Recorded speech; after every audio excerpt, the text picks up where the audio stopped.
The morning sun rose gently over the Heartland Ranch, but behind the peaceful glow, something was stirring. Amy stood by the fence, watching the horses graze, unaware that her world was about to shift. It had been quiet lately, too quiet. The kind of calm that only comes before a storm. And deep down, she could feel it. Change was coming, and this time, it wouldn't wait for her to be ready.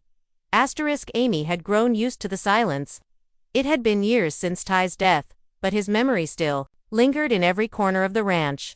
His boots by the door, the photo on the wall, and the stories everyone still shared. Amy had found comfort in her daily routines, feeding the horses, training the young ones, and raising Lindy with the same quiet strength she'd seen in her mother. Jack remained her rock, always steady, always there. And Lou, ever the busy mayor, tried her best to split time between the town and the ranch. Even Tim, despite his rough edges, had become more dependable. Lindy, now growing fast, had a light in her that reminded everyone of Ty. She wasn't just Amy's daughter, she was a reflection of both her parents. Curious, brave, and deeply connected to the horses. She'd often sneak out to the barn early, brushing the horses or feeding them apples she had hidden in her coat. Amy noticed but let her be. In Lindy, she saw her own younger self, the same wild heart, the same need to bond with something bigger than herself. Jack and Lisa had started having quiet talks about their future. Jack's knees weren't what they used to be, and Lisa often talked about taking more time for themselves. But Heartland was their home, and letting go of even a piece of it felt like letting go of who they were. Still, the idea of change lingered, floating in the background like a cloud on a sunny day. No decisions had been made, but the conversations were happening. At first glance, everything looked fine. The horses were healthy, the ranch was running, and the family was holding together. But there was a sense of stillness that didn't feel right. Something unspoken was in the air. Amy could feel it when she walked through the barn or looked across the fields. She had been through so much grief, healing, and rebuilding, but this felt different. She wasn't sure what was coming, only that the peace she felt was temporary. And in the middle of it all, was Lindy. Quiet, strong, watching everything with wide eyes. She had questions but didn't always ask them. Instead, she watched, and what she saw in her mother was someone strong but tired, someone full of love but afraid to open her heart again. As Lindy played with her foal in the pasture, she didn't know that her own journey was just beginning. The calm had lasted long enough. Heartland was ready for the next chapter, and so was she, even if no one else saw it coming yet. The man's name was Elijah Dean. Years ago, Amy had trained horses for the same circuit he worked in. Back then, he was just another rider with a love for wild colts and a stubborn streak. They hadn't been close, but there had been a connection, something unspoken, never acted upon. After Ty's death, Elijah had reached out once or twice, but Amy had never answered.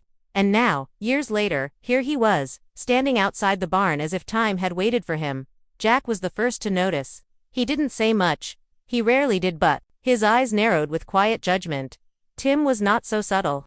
"Who is he?" he asked Amy later that evening, arms crossed and voice heavy with suspicion. Amy didn't answer right away. Not because she didn't know, but because she wasn't sure how to explain what she was feeling. Elijah had brought memories, both good and hard, and she wasn't ready to open that door. Elijah had a story of his own. He said he'd been traveling with a new training group, young riders, wild horses, and a lot of risks. But something went wrong. A stallion turned aggressive, and one of the young trainees was injured. He said he needed someone he could trust to help retrain the horse. Someone gentle but strong, someone like Amy. She listened quietly as he spoke in the barn, the horses shifting softly in the background. She didn't respond, but her fingers traced the scar on her hand, the one from her early days of training. It reminded her of who she used to be. Lindy watched from the loft. She didn't know Elijah, but she could feel the shift. Her mom smiled less that evening. She was quieter, more thoughtful. When Lindy asked, "Who is that man?" Amy only said, "An old friend." But Lindy wasn't convinced. Kids sense more than they say. She saw the way Amy's hands shook slightly when she washed the dishes, and the way she stared out the window longer than usual. Elijah didn't push. He worked with one of the ranch's horses during the day and told stories around the fire at night. He had a way of making people listen, even Tim, who still didn't trust him. Lou was cautious, too, especially after seeing how Amy avoided eye contact whenever Elijah was around. But Jack just watched. That's what he did best. He let things unfold, knowing the land had its own rhythm. And so did the heart. Days passed, and Amy couldn't ignore the pull anymore. Elijah wasn't trying to take Ty's place, he couldn't. No one could. But he reminded her of the person she was before everything fell apart. He spoke of horses, not grief. Of the road ahead, not the pain behind. And in those quiet moments, Amy began to question the life she had built around stillness. Had she healed, or had she simply frozen in place? There was one moment that shook her more than any other. She was walking through the pasture when she saw Elijah kneeling beside Lindy, helping her untangle a rope. Lindy was smiling a real, bright smile, and Elijah wasn't doing anything special, just listening. But that picture of her daughter, laughing with a man who didn't carry Ty's shadow, made Amy stop in her tracks. Not from fear, from realization. Life was happening, with or without her. But the hardest part came when Elijah handed Amy a photograph one evening. It was a snapshot from years ago, Amy young and fearless, standing beside a horse she had helped rehabilitate. "You saved lives, Amy," Elijah said softly. "Don't forget that." And then he turned and left her standing there, the photo shaking in her hand. Amy went to Ty's memorial that night. She sat quietly, the stars bright above her.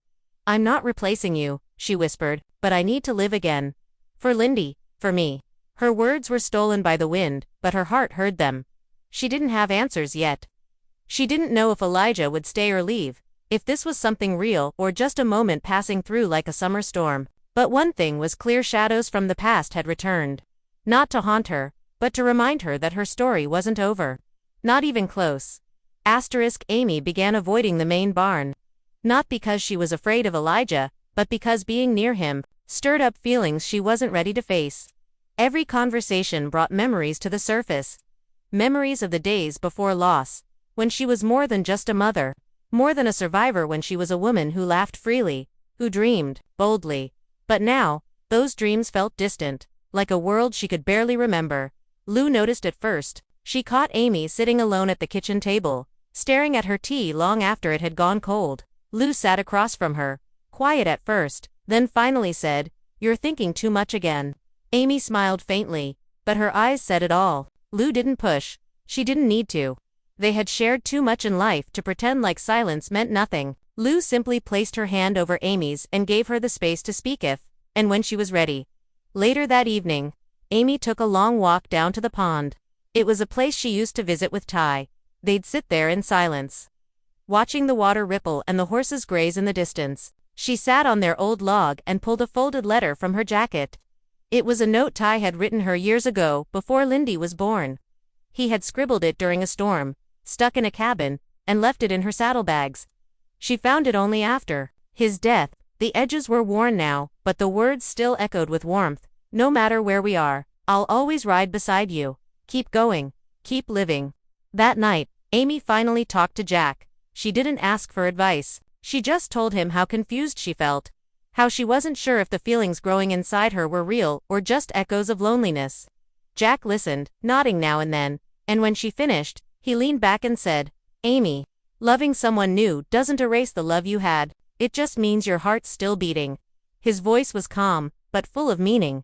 "And I think Ty would want that." Amy didn't cry. She'd done enough crying. But she felt something shift, a weight beginning to lift, even if only slightly. She looked up at the sky. The stars spread like scattered hopes above her, and for the first time in a long while, she didn't feel so alone beneath them. Meanwhile, Lindy had started asking harder questions. "Mom, did you love Dad more than anyone?" Amy nodded without hesitation. "Will you ever love anyone else?" That question stung in ways she didn't expect. Amy sat down beside her daughter on the edge of the bed and chose her words slowly. "I'll always love your dad, but sometimes, love doesn't stop. It just changes. And when it changes, it can still be good." Lindy seemed to accept that answer, but her next words surprised Amy. "I like Elijah. He talks to me like I'm not just a kid." That hit Amy harder than any adult's opinion could. Lindy, young and still healing from a father she never got to fully know, wasn't afraid of change. She was curious, open, braver than Amy felt. Elijah had started making himself useful around the ranch, not just with the horses, but helping Lou with fencing repairs, offering to assist him during feed runs, even fixing a loose asterisk door on the chicken coop. People warmed up to him slowly. Even Tim had less to say, which was its own kind of approval. But Amy kept her distance. Watching. Measuring every moment. Trying to understand her own heart. One afternoon, while helping Jack unload hay, Amy's hand slipped. The bale fell hard against her boot, and Elijah was by her side in seconds. "You okay?" he asked, reaching down without hesitation. Amy nodded, brushing him off. But his eyes met hers, and in that short moment, something passed between them. Not romance, not expectation, just understanding. A silent agreement that they were both carrying pasts too heavy for words.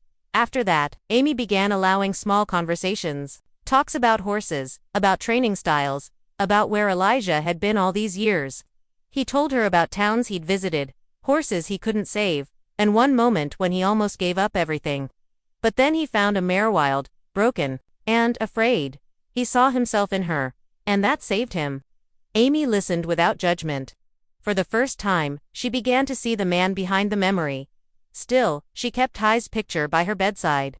Still, she walked by his memorial every morning. She hadn't made a choice. Not yet.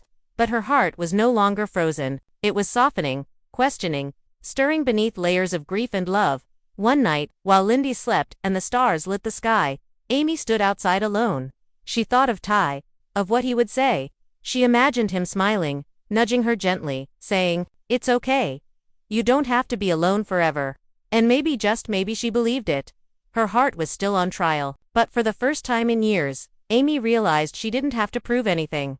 Not to anyone. Not even herself. All she had to do was feel and let life unfold from there. Lindy's secret world. Lindy had always been quiet. But lately, she was spending even more time alone. Not in a sad or lonely way, she just had a new secret. Every day after helping with her chores, she'd slip away to a spot deep in the trees, past the east pasture. Few people went there anymore, not even the ranch hands. But Lindy had discovered something special in those woods, a young, wild horse that didn't belong to the ranch. No one knew where it came from, and it didn't have a brand. Its coat was dusty gray with streaks of white, and its eyes were full of fear and fire. Just like Spartan had been, years ago. The first time Lindy saw the horse, it had been limping, its leg tangled in old barbed wire. She didn't call for help. She just crouched low, stayed quiet, and waited. Her heart beat fast, but she didn't move. The horse watched her from a distance, its breath heavy. It didn't run, not right away. For a moment, they just stared at each other, two creatures unsure of each other, but not afraid. That moment stayed with her for days. It felt like magic. Lindy didn't tell anyone. She began visiting the horse every day. She brought water in a small bucket and apples from the kitchen. She never got too close, just enough to let the horse know she meant no harm. Slowly, the horse stopped backing away. It started watching her like it recognized her, like it was waiting for her. She named it Ghost. Back at the ranch, Amy noticed Lindy's mood had changed. She was calmer, more focused, and strangely protective of her backpack. Amy didn't press. She trusted Lindy, and part of her saw herself in her daughter. The way Lindy moved around the barn, the way she spoke to the horses, it reminded Amy of her younger years, before life got heavy. But one morning, Lindy overslept. Amy went into her room and found a notebook on the floor. Its cover was decorated with drawings of horses, and inside were notes about Ghost. Amy's heart skipped as she read her daughter's careful handwriting. "He was limping today, but let me sit near him. He ate the apple I brought. First time, his eyes are sad but strong. Like he's lost someone." Amy didn't feel anger. She felt a lump in her throat. Lindy had been building a bond, without help, without fear, just like Amy once did with Spartan. Later that day, Amy followed her daughter quietly, from a distance. She watched as Lindy entered the trees, set down her bag, and sat in the tall grass. Ghost appeared, limping slightly, but walking with more strength than before. Lindy didn't speak, just held out her hand, and waited. Ghost stepped forward, sniffed her fingers, then gently nudged her shoulder. Amy covered her mouth, tears gathering in her eyes. She had never been prouder. When Lindy returned, Amy was waiting on the porch. She didn't ask questions. She just said, "He's beautiful, and he trusts you." Lindy's eyes widened. "You saw us." Amy nodded. "And I think you're ready. But we do this together now." That was the beginning of something new. Amy and Lindy started working on Ghost's recovery quietly, without letting too many others know. Jack gave a nod of approval when Amy told him. Like mother, like daughter, he said with a smile. Even Tim grumbled something close to praise, though he warned Lindy to be careful. Lou wanted updates every day. It became a quiet mission for the family, but one that centered entirely around Lindy's instincts. Amy didn't take over. She let Lindy lead. She gave advice, helped treat Ghost's wounds, but never pushed. It wasn't just about the horse anymore, it was about trust, responsibility, and stepping into her own path. Lindy, only a child in everyone else's eyes, was becoming something more. She was finding her voice through Ghost, finding strength, in her quiet way. One evening, as the sun set behind the hills, Amy sat beside Lindy at the fence. Ghost stood nearby, grazing peacefully. "You're amazing," Amy said. Lindy leaned her head against her mother's arm. "I just listened, that's all." Amy smiled. "That's more than most people ever do." In Ghost, Lindy found healing. Not just for the horse but for herself. She had lost a father, seen her mother struggle, and grown up with the weight of quiet grief all around her. But now, she had something of her own. A story that was hers alone. And it was just beginning. It began with an innocent question from Lisa during breakfast. "What if we sold just a small piece of land near the ridge?" Jack didn't respond at first. He simply stirred his coffee, eyes fixed on the mountains. But everyone at the table felt the shift. It was a question no one expected to hear, especially not from Lisa. Yet, underneath the quiet, the truth was clear: things were changing, whether the family liked it or not. Heartland had always been more than just a ranch. It was a symbol of their roots, their memories, their grief, and their strength. But now, the financial strain of keeping everything running was starting to show. Feed costs were up, a fence along the west field needed replacement, and the barn's roof had leaked during the last storm. The ranch wasn't falling apart, but it was starting to feel tired. Lou, ever practical, saw the reality quickly. As mayor of Hudson, she was used to balancing budgets and making hard decisions. She suggested bringing in outside help, maybe opening part of the land for seasonal tourism, or leasing a corner of the property for horse therapy programs. Her ideas made sense, but they didn't sit well with everyone. Especially Tim. Tim exploded at the idea of changing anything. "Heartland doesn't need outside hands poking around. We fix our own problems," he said sharply. Lou argued back. "We're not in the same world we were 20 years ago, Dad. Things change. We need to change too." The argument wasn't just about money, it was about legacy, control, and how each person saw the ranch's future. Jack finally spoke after a long silence. "Heartland is more than fences and fields. But we can't pretend it'll stay the same forever." His voice was calm but heavy. Even he, the most rooted of them all, knew time was catching up. And for the first time, it seemed like even Jack was considering that maybe holding on to it tightly could do more harm than good. Amy listened to them all but kept her thoughts to herself. She had her own questions about where she wanted to be in 5 years, about what was best for Lindy, watching her daughter grow stronger every day, connecting with Ghost, and handling responsibility on her own. Amy realized something else. Maybe the future wasn't just about preserving the past. Maybe it was about preparing the next generation for what comes next. Lindy, meanwhile, had no idea that the future of her home was being debated behind closed doors. She was focused on Ghost, on learning how to lead him with just her voice, on walking beside him without fear. But one evening, she overheard Lou and Lisa talking near the kitchen. Words like lease, buyers, and downsizing floated through the air. She didn't understand it all, but it made her chest tighten. She ran to the barn, curled up beside Ghost, and whispered, "I don't want to leave this place." Later, she asked Amy directly, "Are we selling Heartland?"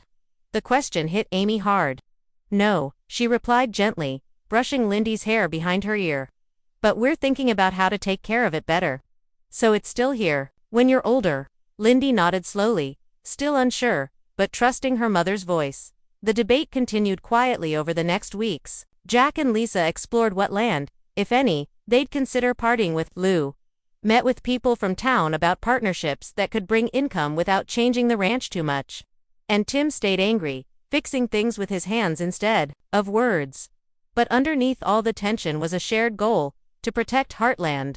Not just for now, but for tomorrow. Amy found herself pulled between two forces: her past and Lindy's future. She stood in the middle, unsure if protecting the ranch meant keeping everything the same, or if true protection meant allowing it to grow and change with time. The same question she had asked herself about her heart asterisk,